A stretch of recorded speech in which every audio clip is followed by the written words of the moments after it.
اللهم صل على محمد وآل محمد.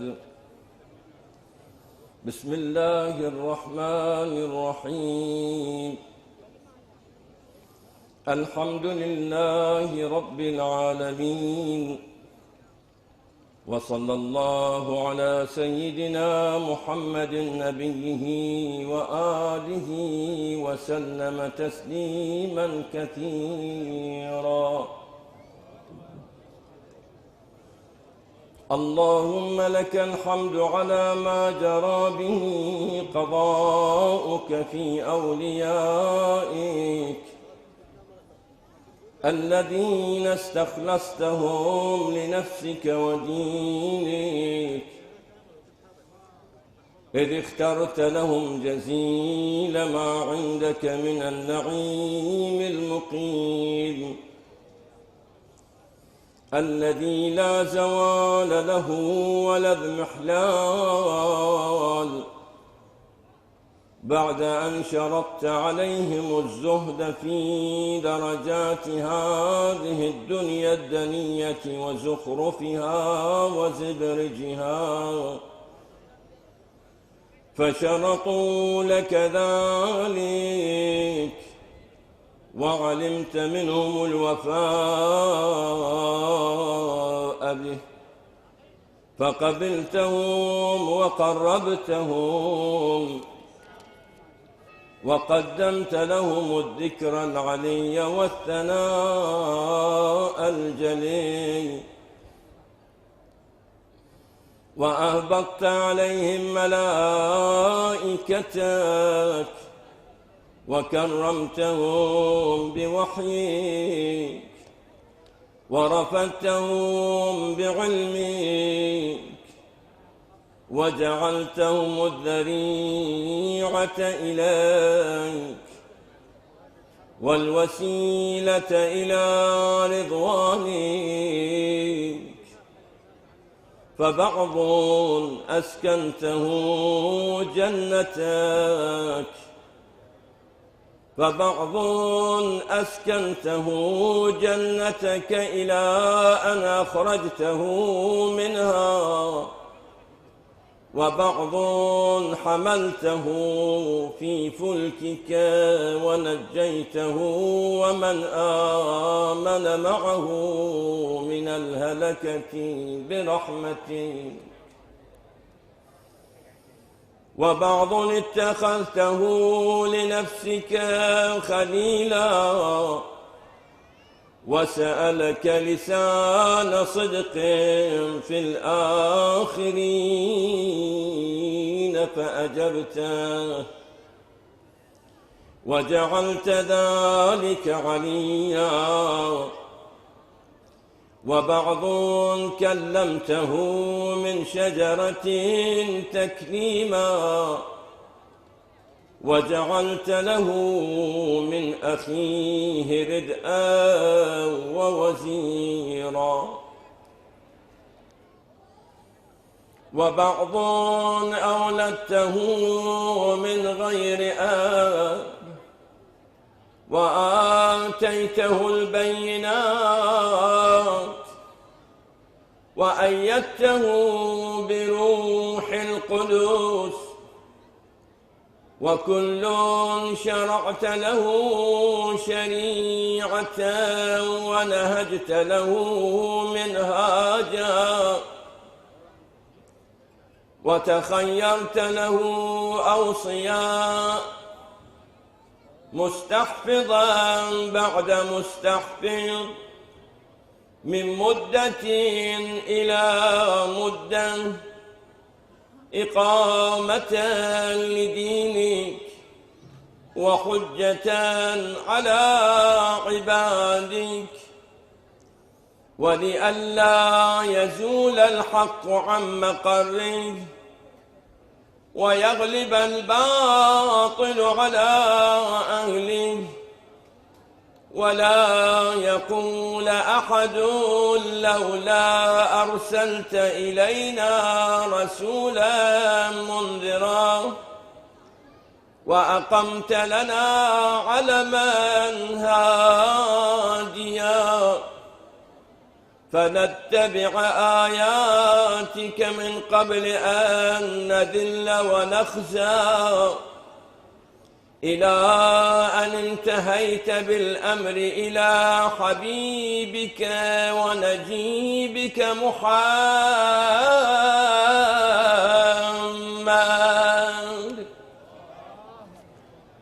صلى الله عليه وآله، فكان كمن تجبته سيد من خلقته وصفوة من اصطفيته وأفضل من اجتبيته وأكرم من اعتمدته، قدمته على أنبيائك وبعثته إلى الثقلين من عبادك وأوطأته مشارقك ومغاربك وسخرت له البراق وعرجت به إلى سمائك وأودعته علم ما كان وما يكون إلى انقضاء خلقك، ثم نصرته بالرعب وحففته بجبرائيل وميكائيل والمسومين من ملائكتك، ووعدته أن تظهر دينه على الدين كله ولو كره المشركون، وذلك بعد أن بوأته مبوأ صدق من أهله وجعلت له ولهم أول بيت وضع للناس للذي ببكة مباركا وهدى للعالمين، فيه آيات بينات مقام إبراهيم ومن دخله كان آمنا، وقلت إنما يريد الله ليذهب عنكم الرجس أهل البيت ويطهركم تطهيرا، ثم جعلت أجر محمد صلواتك عليه وآله مودتهم في كتابك، فقلت قل لا أسألكم عليه أجرا إلا المودة في القربى، وقلت ما سألتكم من أجر فهو لكم، وقلت ما أسألكم عليه من أجر إلا من شاء أن يتخذ إلى ربه سبيلا، فكانوا هم السبيل إليك والمسلك إلى رضوانك، فلما انقضت أيامه أقام وليه علي بن أبي طالب صلواتك عليهما وآلهما هاديا إذ كان هو المنذر ولكل قوم هاد، فقال والملأ أمامه من كنت مولاه فعلي مولاه، اللهم وال من والاه، اللهم وال من والاه، وعاد من عاداه، وانصر من نصره واخذل من خذله. وقال من كنت أنا نبيا فعلي أمير. وقال أنا وعلي من شجرة واحدة وسائر الناس من شجر شتى. وأحله محل هارون من موسى فقال له أنت مني بمنزلة هارون من موسى إلا أنه لا نبي بعدي. وزوجه ابنته سيدة نساء العالمين. وأحل له من مسجده ما حل له وسد الأبواب إلا بابه. ثم أودعه علمه وحكمته فقال أنا مدينة العلم وعلي بابها. فمن أراد المدينة والحكمة فليأتها من بابها. ثم قال أنت أخي ووصي ووارثي. ثم قال أنت أخي ووصي ووارثي لحمك من لحمي ودمك من دمي وسلمك سلمي وحربك حربي.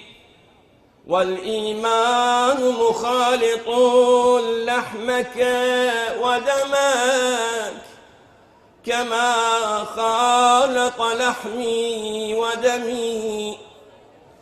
وأنت غدا على الحوض خليفتي وأنت تقضي ديني وتنجز عداتي.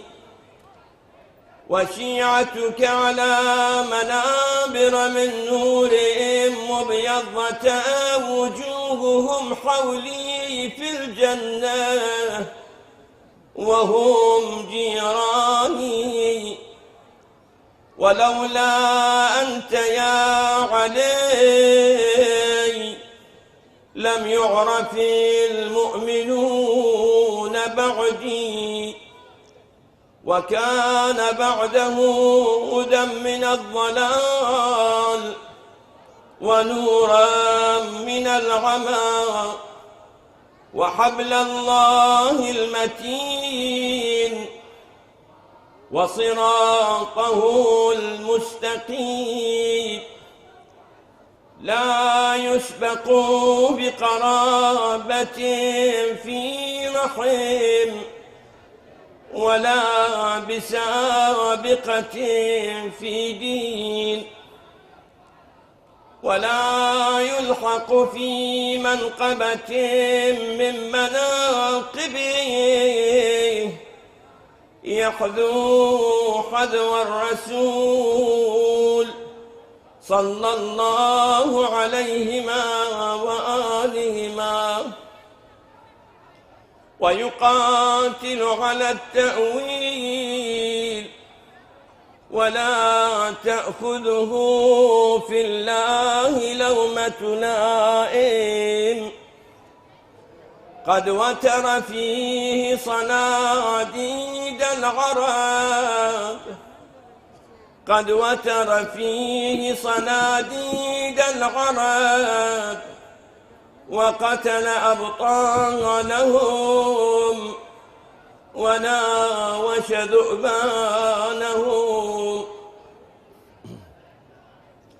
فأودع قلوبهم أحقادا بدرية وخيبرية وحنينية وغيرهن فأضبت على عداوته وأكبت على منابذته حتى قتل الناكثين والقاسطين والمارقين. ولما قضى نحبه الشريف وقتله أشقى الآخرين يتبع أشقى الأولين، لم يمتثل أمر رسول الله صلى الله عليه وآله في الهادين بعد الهادين، والأمة مصرة على مقته مجتمعة على قطيعة رحمه وإقصاء ولده إلا القليل ممن وفى لرعاية الحق فيهم، فقتل من قتل وسبي من سبي وأقصي من أقصي، وجرى القضاء لهم بما يرجى له حسن المثوبة، إذ كانت الأرض لله يورثها من يشاء من عباده، والعاقبة للمتقين. وسبحان ربنا إن كان وعد ربنا لمفعولا، ولن يخلف الله وعده وهو العزيز الحكيم.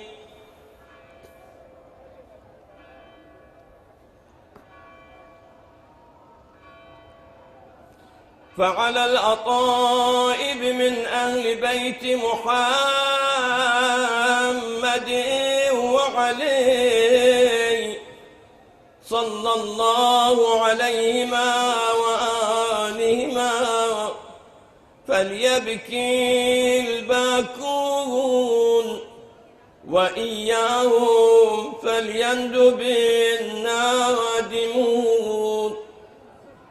ولمثلهم فلتذرف الدموع وليصرخ الصارخون ويضج الضاجون ويعج العاجون. أين الحسن أين الحسين أين أبناء الحسين؟ صالح بعد صالح وصادق بعد صادق، أين السبيل بعد السبيل؟ أين الخيرة بعد الخيرة؟ أين الشموس الطالعة؟ أين الأقمار المنيرة؟ أين الأنجم الزاهرة؟ أين أعلام الدين وقواعد العلم؟ أين بقية الله التي لا تخلو من العترة الهادية؟ أين المعد لقطع دابر الظلمة؟ أين المنتظر لإقامة الأمت والعواج؟ أين المنتظر لإقامة الأمت والعواج؟ أين المرتجى لإزالة الجور والعدوان؟ أين المدخر لتجديد الفرائض والسنن؟ أين المتخير لإعادة الملة والشريعة؟ أين المؤمل لإحياء الكتاب وحدوده؟ أين محيي معالم الدين وأهله؟ أين قاصم شوكة المعتدين؟ أين هادم أبنية الشرك والنفاق؟ أين مبيد أهل الفسوق والعصيان والطغيان؟ أين حاصد فروع الغي والشقاق؟ أين طامس آثار الزيغ والأهواء؟ أين قاطع حبائل الكذب والافتراء؟ أين مبيد العتاة والمردة؟ أين مستأصل أهل العناد والتضليل والإلحاد؟ أين معز الأولياء ومذل الأعداء؟ أين جامع الكلمة على التقوى؟ أين باب الله الذي منه يؤتى؟ أين وجه الله الذي إليه يتوجه الأولياء؟ أين السبب المتصل بين الأرض والسماء؟ أين صاحب يوم الفتح وناشر راية الهدى؟ أين مؤلف شمل الصلاح والرضا؟ أين الطالب بدخول الأنبياء وأبناء الأنبياء؟ أين الطالب بدخول الأنبياء وأبناء الأنبياء؟ أين الطالب بدم المقتول بكربلاء؟ أين المنصور على من اعتدى عليه وافترى؟ أين المنصور على من اعتدى عليه وافترى؟ أين المضطر الذي يجاب؟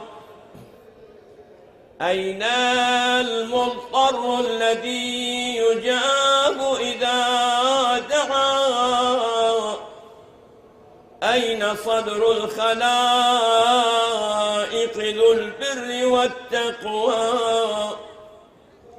أين ابن النبي المصطفى وابن علي المرتضى وابن خديجة الغراء وابن فاطمة الكبرى؟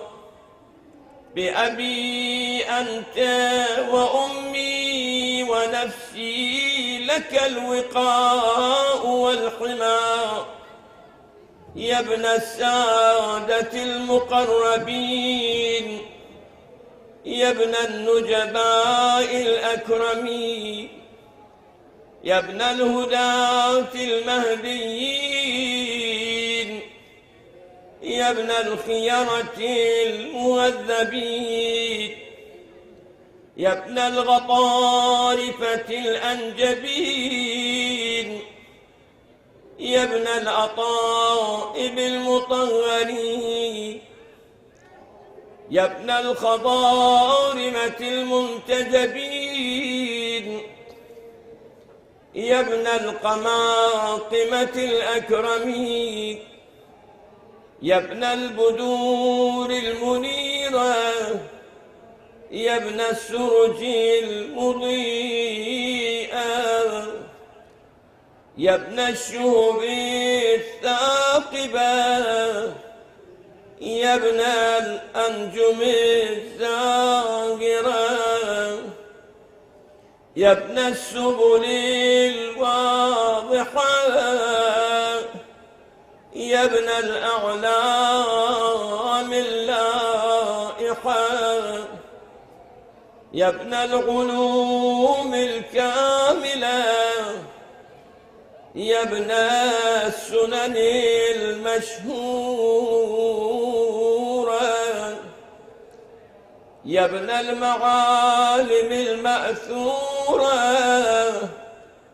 يا ابن المعجزات الموجودة،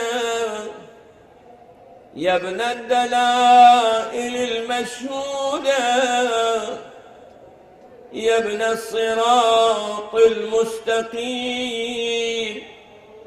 يا ابن النبأ العظيم، يا ابن من هو في أم الكتاب لدى الله علي حكيم، يا ابن من هو في أم الكتاب لدى الله علي حكيم، يا ابن الآيات والبينات، يا ابن الدلائل الظاهرات، يا ابن البراهين الواضحات الباهرات، يا ابن الحجج البالغات، يا ابن النعم السابغات، يا ابن طه والمحكمات، يا ابن ياسين والذاريات، يا ابن الطور والعاديات، يا ابن من دنا فتدلى فكان قاب قوسين أو أدنى، دنوا واقترابا من العلي الأعلى. ليت شعري أين استقرت بك النوى، بل أي أرض تقلك أو ترى، أبرضوى أو غيرها أم ذي طوى. عزيز علي أن أرى الخلق ولا ترى، ولا أسمع لك حسيسا ولا نجوى. عزيز علي أن تحيط بك دوني البلوى، ولا ينالك مني ضجيج ولا شكوى. بنفسي أنت من مغيب لم يخل منا، بنفسي أنت من نازح ما نزح عنا، بنفسي أنت أمنية شائق يتمنى، من مؤمن ومؤمنة ذكرا فحنا. بنفسي أنت من عقيد عز لا يسامى، بنفسي أنت من أثيل مجد لا يجارى. بنفسي أنت من تلاد نعم لا تضاع، بنفسي أنت من نصيب شرف لا يساوى. إلى متى أحار فيك يا مولاي، وإلى متى وأي خطاب أصف فيك وأي نجوى.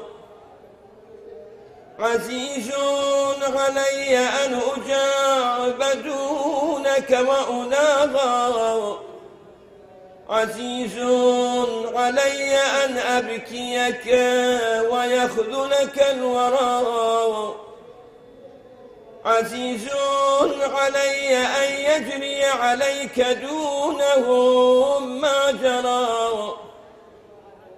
هل من معين فأطيل معه العويل والبكاء، هل من جزوع فأساعد جزعه إذا خلا.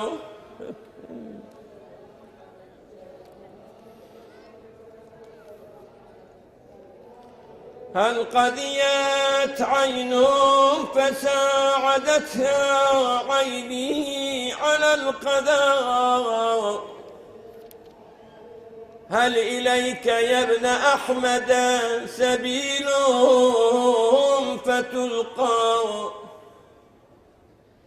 هل يتصل يومنا منك بعدة فنحظى، متى نرد مناهلك الروية فنروى،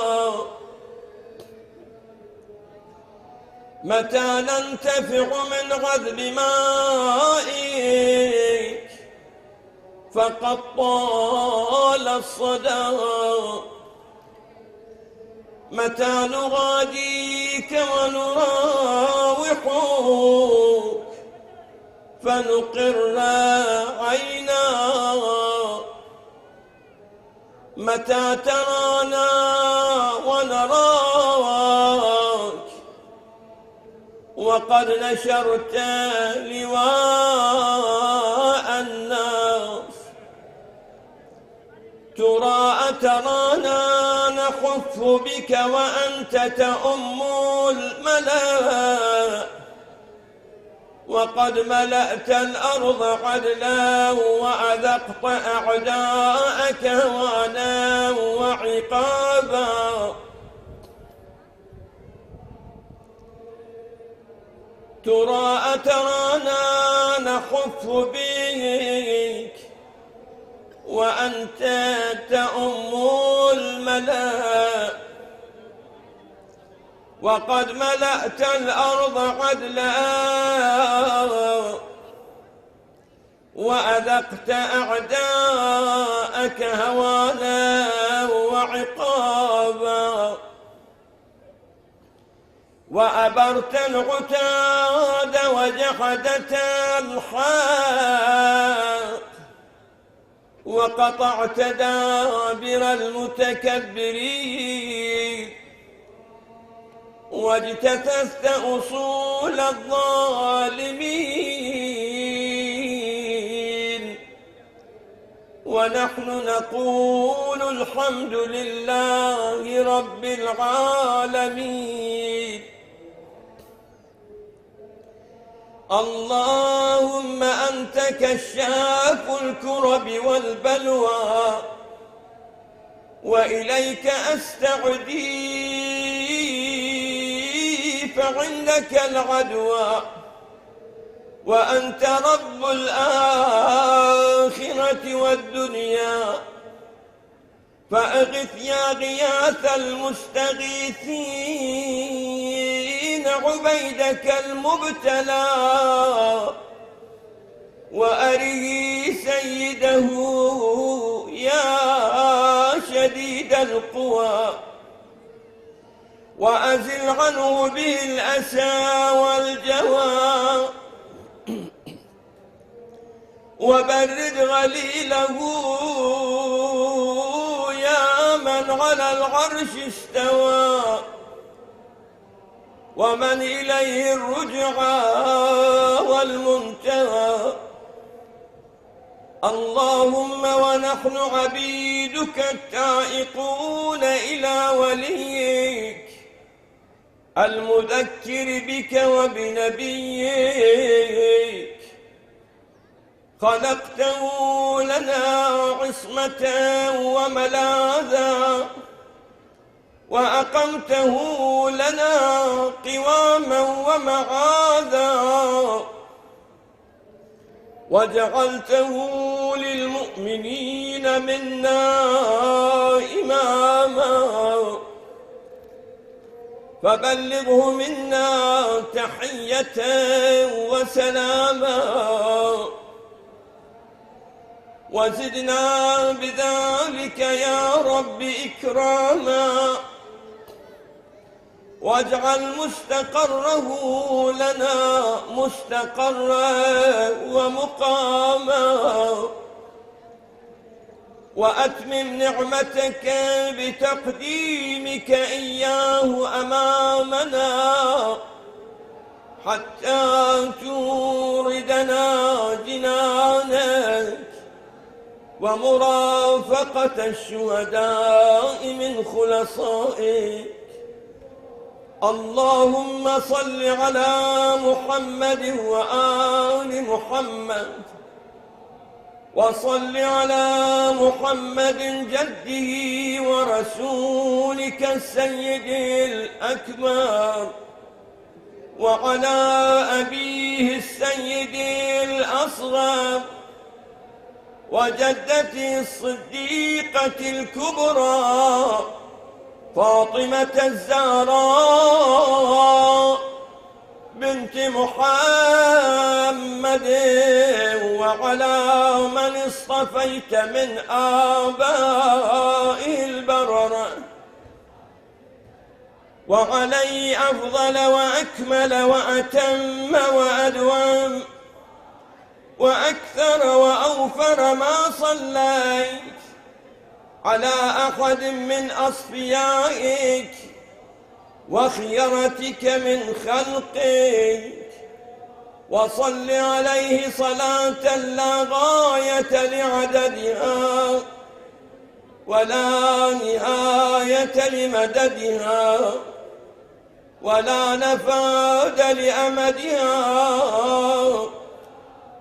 اللهم وأقم به الحق وأدحض به الباطل، وأدل به أولياءك، وأذلل به أعداءك، وصل اللهم بيننا وبينه وصلة تؤدي إلى مرافقة سلفه.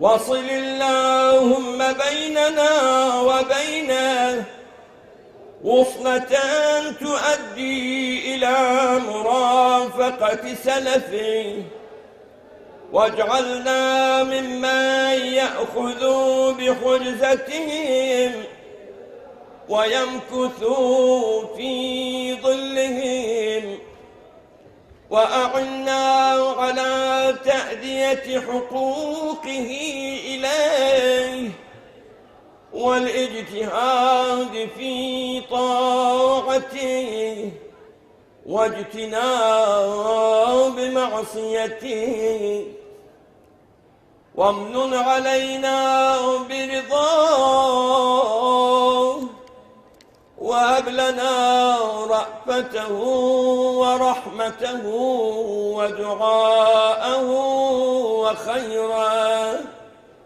ما ننال به سعة من رحمتك وفوزا عندك، واجعل صلواتنا به مقبولا وذنوبنا به مغفورا. ودعاءنا به مستجابا، واجعل أرزاقنا به مبسوطا، وهمومنا به مكفيا، وحوائجنا به مقضيا.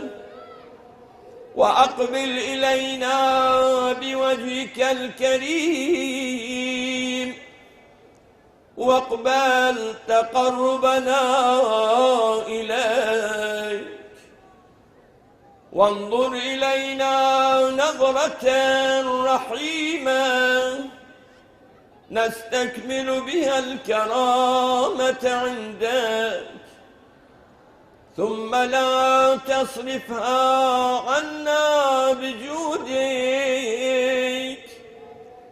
واسقنا من حوض جده محمد صلى الله عليه وآله بكأسه وبيده ريا رويا هنيئا سائغا، لا ظمأ بعده أبدا، يا أرحم الراحمين. اللهم كن لوليك الحجة ابن الحسن صلواتك عليه وعلى آبائه في هذه الساعة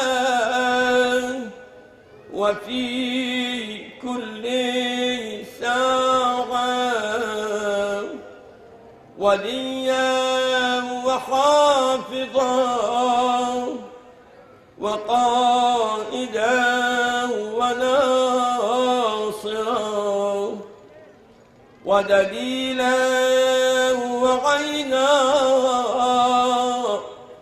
حتى تسكنه أرضك طوعا وتمتعه فيها طويلا.